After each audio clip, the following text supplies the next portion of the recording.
Welcome back, everyone. I'm joined here by Fakhul from CreDA, the CEO over there. I'm also joined by William Zhang, who's joining us from the World Bank Group.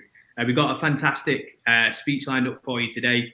More of a fireside chat, conversational style of talk that we've got going on here.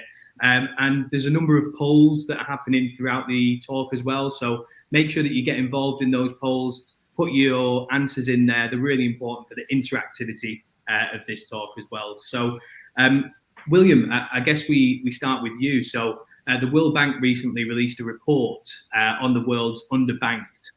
Can you tell us a little bit more about what you found and maybe give us a little bit more context about what it means to be unbanked? Sure, James. Thank you. It's very good to see Fakhul here as well, and see the audience.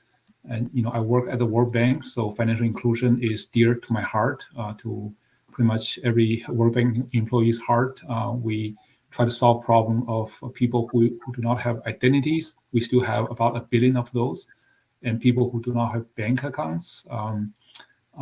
So our most recent study revealed that there's still about 1.7 billion people in the world who do not have either a bank account or even a e-money account. So now we're even expanding the definition of people who are banked to include the e-money account. When if they have a mobile app connect to e-money provider, we count them as already participating in financial services. So even by expanding that definition, we still have about 1.7 billion people around the world who do not have any of these. So they can only use cash to participate in financial activities. And also, when I was talking with Fakhul, that his family, immigrated to the United Kingdom from Bangladesh. When we talk about this situation, it always reminds me of Professor Muhammad Yunus, who did some study back in the 70s. He found out that some of the villagers from the poor areas, because they don't have any money, they cannot borrow anything from the bank, because the bank would never lend money to a poor village woman, right? That has nothing to show as collateral in their perspective. So these people can only borrow from some richer people in their local village, with very unfavorable terms to them, right? They borrow enough money to buy the material they can use to, basically they need bamboo and other things to make furniture out of those. And then at the end of the day, they sell them, and then they can only earn a few cents, that's only enough for them to probably eat. And that's it. They have to return all the money they have earned to the people who lend them the original money to buy the materials. So that's really an unfavorable situation. And Professor Yunus started this Grameen Bank to use like a social connection and other things as collateral to lend some money to these people, so that they can keep much more, of the money they have earned by selling their output. So that's starting point, I guess, for microfinance, and he won the Nobel Prize for that. So that's gave us some inspiration. Right? How do you help these poor people who, in traditional financial institutions' eyes, have absolutely no value in terms of lending, right? So that's kind of helping us to understand, these are some of the people we need to help and find solutions for them. I think I'll stop there. Maybe we can keep on chatting. Yeah, that's super interesting, because wasn't that something that blockchain and decentralized finance was supposed to solve? So what's happened there, in your opinion? Yeah. So I think when we analyze the barriers for people to get a bank account, there are multiple things, right? There is the infrastructure barrier, right? People may be too far away from a traditional bank office. There is also the regulatory barrier, so they have to go through KYC. They don't have the thing that's required for them to go through KYC, and even there's a issue about large financial institutions getting out of a lot of the poor area, because the regulatory cost is so high, and the profit they can make in those regions is so low. It just doesn't, they cannot justify to provide those services in those regions. So that's another, barrier. There's also social and cultural kind of barriers, because in certain culture, women are not allowed to, have a bank account, for example. So that's another barrier. So I think blockchain definitely help to remove some of the barriers. For example, you don't need to do the KYC anymore to participate in a blockchain network. But then you still have certain barriers, because today, if you look at how DeFi works, right? If you want to borrow something, you have to over collateral, provide collateral that's more than what you want to borrow, which in a way, it doesn't make a whole lot of sense, right? So if I want to borrow $100, I have to put up a collateral that's worth 150 or 200. So it doesn't make a whole lot of sense. But that's the way it works, because the math or the program can only take things that they can quickly sell to cover their risk, right? They don't care about the borrower's interest. They want to make sure they cover themselves. But then if you look at what has happened in the last less than 10 years, if you look at what N Financial is doing, right? N Financial invented this idea of 310. So they allow people who download their mobile app to fill out a loan application in 3 minutes, and then have the money come to their app in 1 second with zero human interaction. So that's another way to look at, okay, how do we do financing in the new world, where you do have a lot of data you can leverage, potentially by doing artificial intelligence using a different kind of model. You not only trust the financial collateral, you can also trust other kind of collateral. So that's a new way of looking at this. But then if you look at that solution, of course, people have to use their personal data as a collateral, which is something you may or may not want to do, right? So I think that's where there's a lot of new opportunities, new ways to look at this problem, but there's pros and cons. I think one thing about the blockchain is the decentralization, right? We try to not allow these big tech, a small number of big tech companies, to become the owner of our data and take over, our personal life, right? So that's where blockchain provides a lot of value. But like I said, it still requires you to already have assets to be able to borrow. So that's I think that's the biggest problem we need to solve for blockchain and decentralized finance. Absolutely. Thanks very much for that, William. Fascinating answer. And at this point, for everyone watching, we'd like to get your opinion. So there's a poll in the right-hand panel. You may see there, it says, DeFi promised to bank the unbanked. How well do you personally think that's achieved? So get your answers in there, and it'd be great to get your input on there. Fakhul, moving on to yourself, you're the new CEO of CreDA, which is great to see. Having just left your career in traditional banking, tell me a little bit more about that decision and what drew you to CreDA. Yeah, definitely. Thanks, James, for having me. William, great to see you as always. So what inspired me to join CreDA? Really, it kind of comes back to my humble beginnings. So I myself was born, as William mentioned, to Bangladeshi immigrants in a council estate in East London, otherwise known as a ghetto for our US colleague friends over here. It was a large family. There were 14 of us, believe it or not. And growing up, the concept of credit was just not understood. And so families were very much living from paycheck to paycheck. Now, I was fortunate enough to get a good education and ultimately join the US investment bank, Morgan Stanley, where I've been for the last 15 years. And it was at Morgan Stanley that I learned just how powerful credit was and the doors and opportunities it opens up for individuals.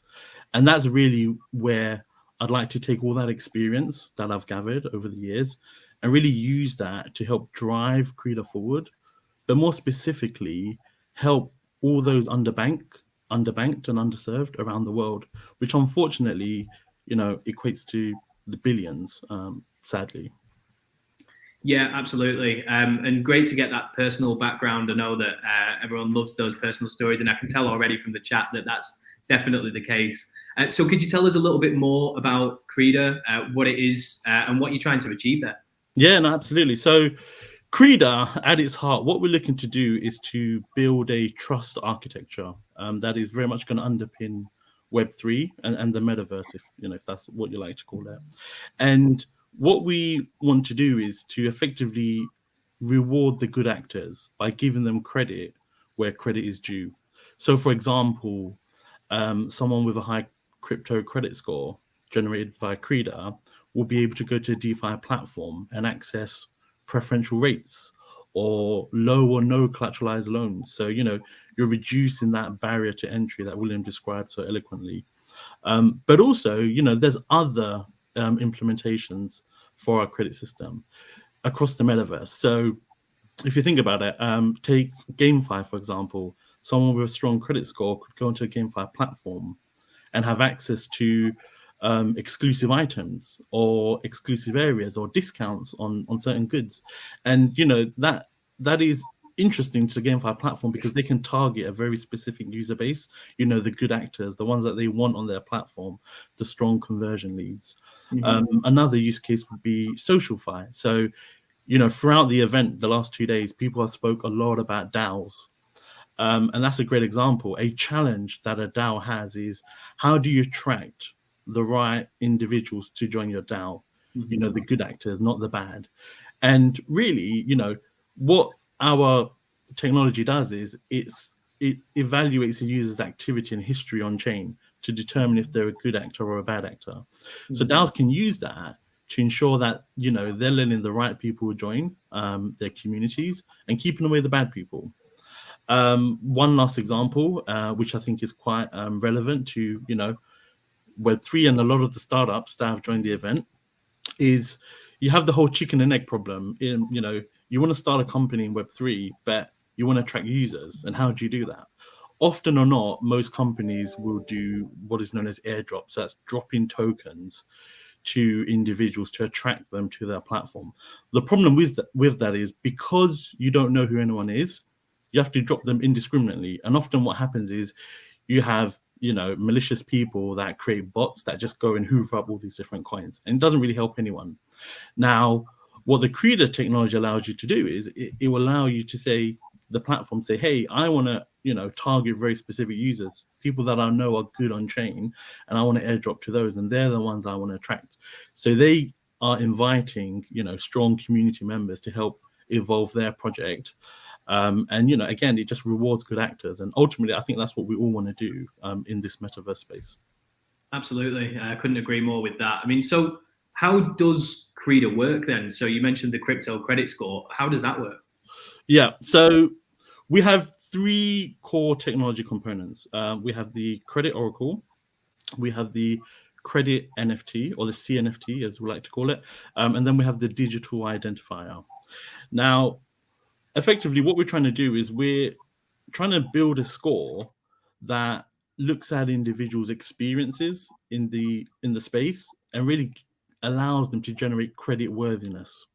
So, for example, our Oracle, if a user comes and connects to our platform, our credit Oracle is able to scan their entire history, their activity on chain, so that they can connect their wallet, they can connect their digital identifier. Now, inherently, because blockchain is open source, you have access to that data, and we apply machine learning to ultimately compute a credit score for that user. And then, that user can take that score, they can mint it onto a credit NFT, and then they can go across the metaverse space and use that to access certain privileges or certain areas. So again, we're trying to build that trust layer that very much stitches everyone together and allows users to navigate this space in a purposeful way. Now, what I would add, though, is at its heart, when we started to build out the technology, we knew that the blockchain space is one area, but ultimately the way things are moving, the off-chain traditional world is going to merge with the on-chain world. It's inevitable. I think, you just cannot stop it. So we've built out our technology that ultimately allows those two worlds to combine, where we create a level playing field where credit wealth is ultimately owned by the individual on-chain and off-chain. Now, whilst we're focused right now on-chain because we want to support the early adopters and the pioneers of this space, but we very much do see the bigger picture. We want to deliver on the promise that DeFi had in terms of helping the billions and billions of people around the world to access capital that they have every right to do. It's just technology or traditional finance has failed them. Absolutely. Well, look, absolute pleasure getting those answers from both of you. I'm going to open it up to some more questions from the audience in just a second. We've had lots flowing in while we've been speaking, but just before we do that, for the audience and everyone watching, I want to draw your attention to the final poll for this talk. So creating financial inclusivity for the unbanked and those lacking credit history will result in, and you've got a few different answers there. So take your pick. Which one do you think that it will result in? And then we're interested to see your answers at the end of the session. So I want to open up the floor then for a few of the questions that we've had. The first one that caught my eye as we were talking was, in a metaverse economy, you'll need to know who to trust. So how is CreDA solving this? Yeah, great question. So CreDA, it doesn't necessarily need to know who you are. So you can remain anonymous. It's the beauty of the product. It doesn't require KYC. We're very indiscriminate. We simply are looking at the individual's behavior on chain. Historically, what sort of activity have they partaken in? What is their assets? Are they paying back their loans? Are they, involved in certain tokens that may be nefarious or whatnot? So we can take that and say, look, based purely on your behavior, and really, trust is built on an individual's behavior. We compute that score and say, look, based on this person's or this wallet's behavior, this is what we think. Now, you can also go off chain, and that's something we do want to do in future and bring in that additional data. But again, that will be up to the user. If they choose not to, they don't need to share their data. But if they do want to and bring that into CreDA, then so be it. We will support that. Absolutely. Fantastic. And this next one, I guess it's more for yourself, William. This one says, how do institutions like the World Bank Group support fintech and Web3 startups that are helping the unbanked get banked? Yeah, so I think, World Bank Group, we have the World Bank side who work with the governments, and then we have the International Finance Corporation who work with the private sector. So we can, work with the government to have incentives, policy to encourage this kind of innovation and build the infrastructure. But then there's also seed money from the International Finance Corporation, IFC. They can provide seed money to jumpstart some of these startups to have this innovative solutions to bring in financial inclusion, to help people get out of poverty. So that these are two avenues we work in. Absolutely, and thanks for that. I mean, we've got another question coming from Joshua, who says, how can we get people to enter DeFi and earn sufficient income when they don't have a bank account? How do you even enter the crypto space with no money and no data footprint? So I can jump in there. You don't need a bank account. That's the beauty, right? You just need access to a electronic device, ideally a mobile phone. And most people now, fortunately, have phones around the world. It's very easy to go online, create a digital wallet, and then go and try and take a loan. Now, it's a good point. You don't necessarily may not have collateral to begin with. So what our technology actually allows us to do is we have a concept of what we call the credit network, otherwise known as the C network. And the best way to think about it is a little bit like LinkedIn. So imagine if I connected with you, James, on LinkedIn, you'd be my first connection. Now, let's say, James, you knew Miles. I can see Miles as a second connection. because our Oracle is scanning all of that, you will appear to me as a first connection, and then anyone you know will be a second connection, and it's all based on interactions we've had on chain. What that allows individual, what you can do with that is you can actually act as a guarantor for someone. So, for example, let's say I wanted to take a loan, but I had no collateral to put up front. But you trusted me. You could go into our platform. You can say, yep, I know this individual. I am happy to guarantee a loan up to a certain amount, or I'm happy to guarantee anyone in my network with a certain score. You have that full flexibility. So really, you don't necessarily need that collateral to begin with. And by you acting as a guarantor, just like, a father would in the real world for their child, they act as a guarantor if they want to get a place to rent or get a lease on a car. You can do that using CreDA's technology. And what's great is, so long as the individual that took that collateral, that zero collateral loan to begin with, where you acted as the guarantor and paid it back, their credit score will start increasing. Mm-hmm. So by them acting in good faith and behaving well on chain, their credit score and their credit history starts building up to the point where they themselves could theoretically take a loan without needing a guarantor in place. Yeah, that's great. And thanks for that. I think that answers a lot of that question. The next one comes from Dominic, who says, how do we prevent traditional financial institutions from infiltrating the blockchain and using it to keep the world impoverished? It's a great question. Yeah, that's a very good question. And I think it's DAOs is probably where I see it happening. I think, a lot of projects, they can self-fund, they can fund by the community, there can be VC backing, there can be institutional backing. But at its heart, if you have a strong DAO, the DAO decides the way the project moves forward. So it can very much be community-based. Now, CreDA, we have a DAO itself. It's called CreDAO, CreDAO. And, we're very much cognizant of that. We don't want to see a repeat of what happened in 2008, during the financial crisis.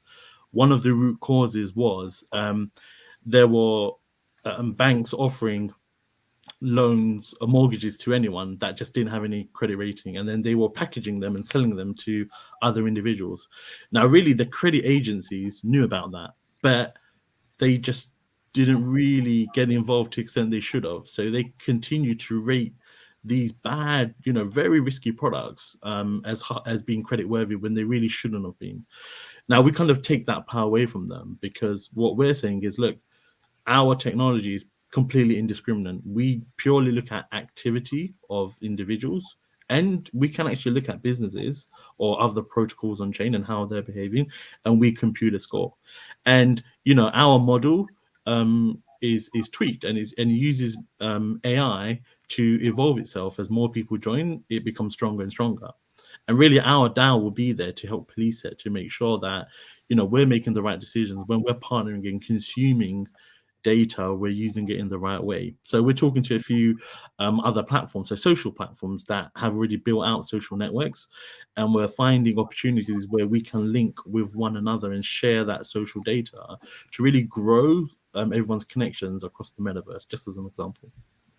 Yeah, fantastic. Couple more. We got time for a couple more still. So this one comes from Golden, who asks, how would you educate people who have limited computer science education to build trust in cryptocurrencies? So I guess for the layman, without delving too deeply into the blockchain, how do you build that trust?